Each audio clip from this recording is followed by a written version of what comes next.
Huh? Huh?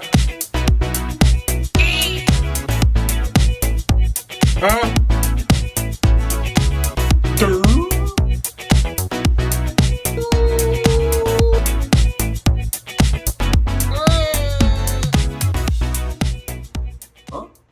Hey now, and welcome down to KC Toy Reviews. We are here today with a very exciting review of the Green Menace by SooSoo Toys, aka Green Goblin. Very obvious that is not to be mistaken with the William Dafoe version from the new Spider-Man movie No Way Home.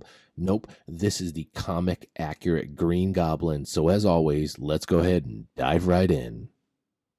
All right. So one thing that we're going to get out of the way immediately is this is probably hands down one of the best third-party releases I have ever seen.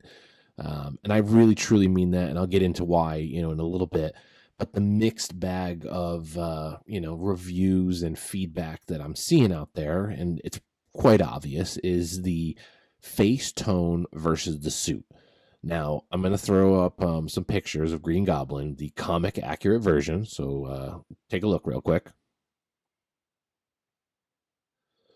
The fact of the matter is his suit and his face always are the same tone. So I'm seeing in the groups a lot of stupid comments of, oh, well, his face is his skin color and the suit is its own color.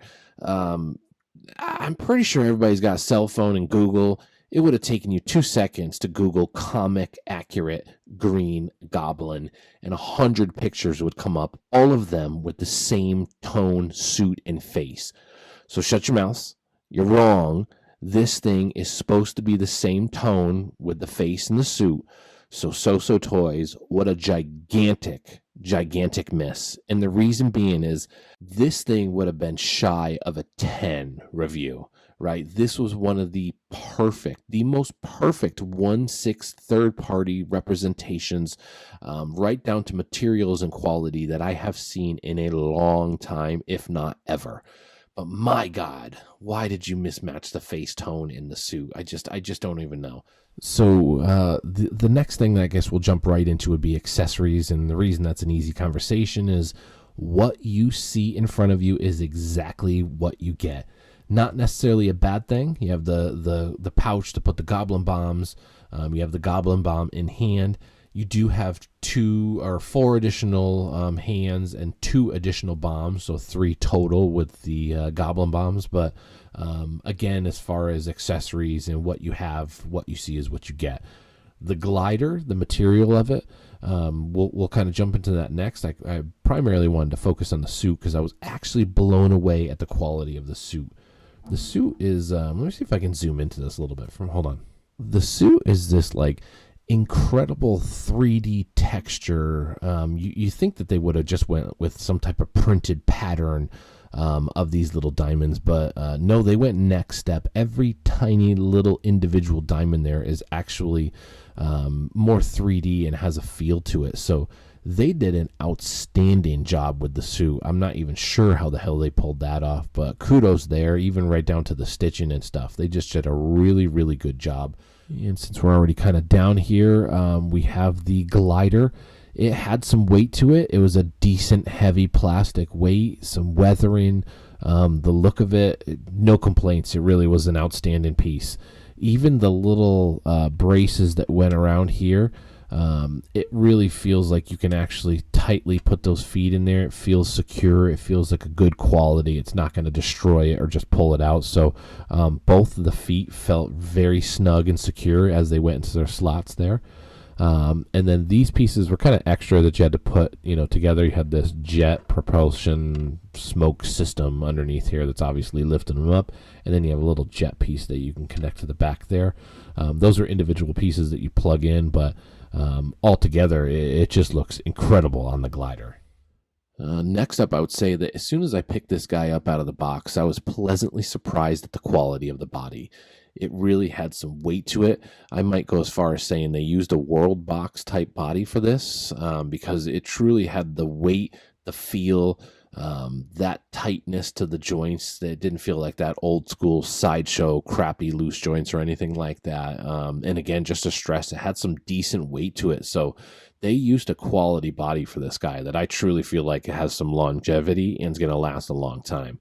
I guess next up, the last thing, last couple of things that I would point out is that aside from the tonal difference and screw up of the face in the suit, the face sculpt is amazing. I mean, nobody could complain about a comic accurate Green Goblin, and they just knocked it out of the park. Not only that, it actually has some glistening on the teeth, like some spit and stuff there around the gums. So they really went next level with the face sculpt on this guy.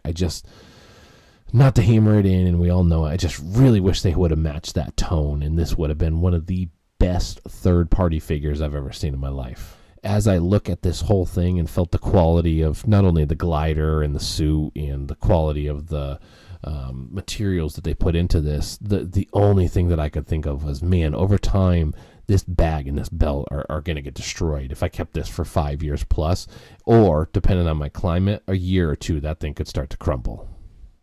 I would go as far as saying this is probably the best quality stand I've ever seen on a 1/6 scale. We have a heavy quality stand base. It actually has some textured printed, metal looking plates to the bottom of it. A Green Goblin face that's imprinted in there. Again, a 3D textured look there. The way the pole went in here, kudos. Absolute kudos, SooSoo. It screwed in. I've never seen that, and call me crazy. Maybe there's a 1/6 scale out there that has the screw-in option. But this guy actually screwed in down here at the base versus those crappy Hot Toys ones that come with Iron Man that you got to jam and kind of finagle and push in there, and if you pull it out, it could snap and just kind of warp and get crappy over time. And they're holding die-cast material toys nonetheless. But yeah, I was really surprised at the quality of the stand that this came with. And again, I would say this is the best quality stand I've ever seen. So we're going to go ahead and start moving into the home run stretch of this review. Slap a score to this guy as always. Before that, I just really want to say one last time, this thing is outstanding. They've done a phenomenal job. Had they matched the tone properly of the face in the suit, we would have contender of the year, not just for third party, but for 1/6 scale in general. We would have had contender for the year. Probably should have noted, the simplicity of the outfit, pretty straightforward. Cloth, we have plastic. The cloth was pretty straightforward. I didn't want to dive too deep into that. But yeah, as always, we're going to give a score to this guy. It's going to get knocked down a little bit because of that tonal difference, and it is unfortunate. Man, I would have loved to give one of the highest scores ever here. But we're going to go ahead and give this 8.7 out of 10. I got to hit it down hard because of that tonal difference. Had they knocked it out of the park and got that tonal difference on the face in the suit, man, I really mean this. I probably would have gave this a 9.4 out of 10. Probably one of the best scores I've ever given any of my toys, and I couldn't think of anything better at the moment. And I really, just for a second, the scoring system here, 9.4 out of 10, that's me kind of saying this is the best.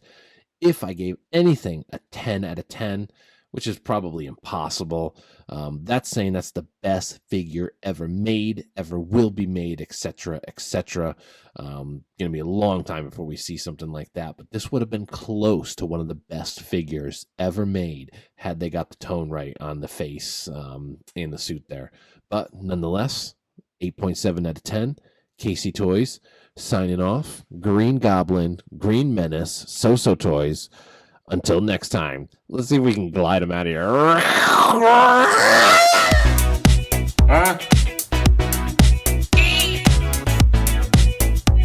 Huh?